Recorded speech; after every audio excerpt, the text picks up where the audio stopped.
আমি অর্ডারটা নিয়ে যাওয়ার সময় দেখি আমার চাক্কা লিক হয়ে গেছে, সাইডে স্টেডিয়ামও আছে। এই হলো অবস্থা। আমি এখন জগ লাগানোর ট্রাই করতেছি, যে জগ নিয়ে আসছি, এখন গাতা করতে হবে, কারণ পাথর না দিলে আবার জগ লাগবে না। এর জন্য আমি গাতা করার ট্রাই করতেছি অনেকক্ষণ ধরেই। এই যে দেখতে পারতেছি আপনারা, আমি গাঁথা করার জন্য আমার হোল্ডেজ দিয়ে গাঁথা করতেছি, যেটা দিয়ে চাক্কার নাট খুলে আর কি। দেখতে পারতেছেন আপনারা, খুব দ্রুত করার চেষ্টা করতেছি, কারণ দ্রুত করে যাইতে হবে, কারণ আমার কাছে একটি অর্ডারও আছে। কারণ শরীরে আবার ফোন দিলে ঝামেলা। আমি রিপোর্ট করছি যে কাস্টমার ছাইয়েরা গাড়ি প্রবলেম, এই রিপোর্ট করছি। এখন আমি জগ লাগানোর জন্য আবার আসছি, যে আমি অলরেডি জগটা হালকা লাগাই ফেলছি, এখন নাটগুলো লুজ দেওয়ার চেষ্টা করতেছি। তো এই যে আমি নাটগুলো লুজ দিচ্ছি, নাটগুলো লুজ দেওয়া শেষ। এই যে কাস্টমার আমার ফোন দিছে যে তুই কই। আমি বলতেছি যে দেখ, আমি তো রাস্তার মধ্যে আছি, আমার টায়ারটা সমস্যা হয়ে গেছে, আমি টায়ারটা চেঞ্জ করে তোর কাছে আসতেছি। তো কাস্টমার বলতেছে যে সমস্যা নয়, তুই একটু জলদি করে ট্রাই কর, কারণ আমি আবার খানা ঠান্ডা হইলে নিব না। আমি বললাম যে ওকে, সমস্যা নেই, আমি আসতেছি জলদি। তো এই যে আমি এখন জগ উঠাইতেছি, দেখতে পারবেন জগ উড়াইতে উড়াইতেই জগটা এক সাইডে দেখতেছি কাইতে হয়ে পড়তেছে। তো কাইতে এই তো দেখা যাবো যে জগের থেকে গাড়িটা পড়ে গেছে গা। আপনারা এই যে এখনই দেখতে পারেন, এই যে গাড়িটা পড়ে গেল আমার জগের থেকে, আমার কষ্টটাই বিফল।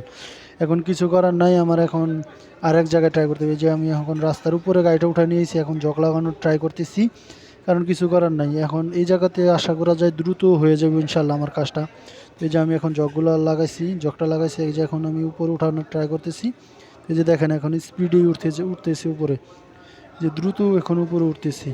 এখন আমার কাজটা অনেক হালকা হয়ে গেল গা, দেখা গেল। আমি আগে বুঝতে পারিনি, এর জন্য নিচে নামাই দিয়েছিলাম, কারণ রাস্তার সাইডে যে এখন আমি নাটগুলো লুজ দিতেছি, কারণ দ্রুত করার চেষ্টা করতেছি, কারণ যে আমার প্রায় নাটগুলো লুজ দেওয়া হয়ে গেছে গা।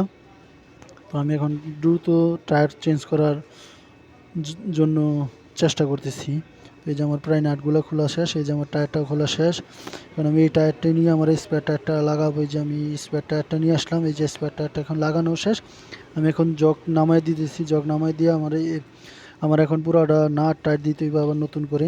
এই যে আমার পুরো জগ নামানো হয়ে গেছে, আমি এখন সম্পূর্ণ নাট আবার টাইট দিব। টাইট দেওয়া শেষ হলে আমার যত মাল সামান আছে, জগ, ব্যাগ, তারপরে এই যে ম্যাট্রেস, এগুলো সব আমার গাড়িতে উঠাইয়া আমার প্রস্তুতি নিতে হবো কাস্টমারের বাসায়। কারণ না গেলে প্রায় 100 টাকার উপরে খানা, এটা আমার জরিমানা 300 টাকাও আসতে পারে, শরীর আর মর্জি। কারণ আমি রিপোর্ট করছি আমার গাড়ি সমস্যা, মানে গাড়ির কার প্রবলেম, কিন্তু আমার তো আর অ্যাক্সিডেন্ট রিপোর্ট নাই। পরে দেখা যাবে অফিসে গেলে মাইনাস করবে না। এই হলো অবস্থা। সবাই ভালো থাকবেন, সুস্থ থাকবেন, এবং কি আমার জন্য দোয়া করবেন। আল্লাহ তাআলা যাই করে সবই ভালোর জন্য আশা করি। যাক, রানিংয়ের মধ্যে আমার টায়ারটা এরকম হয়ে গেছে, আমি বুঝতেও পারি নাই।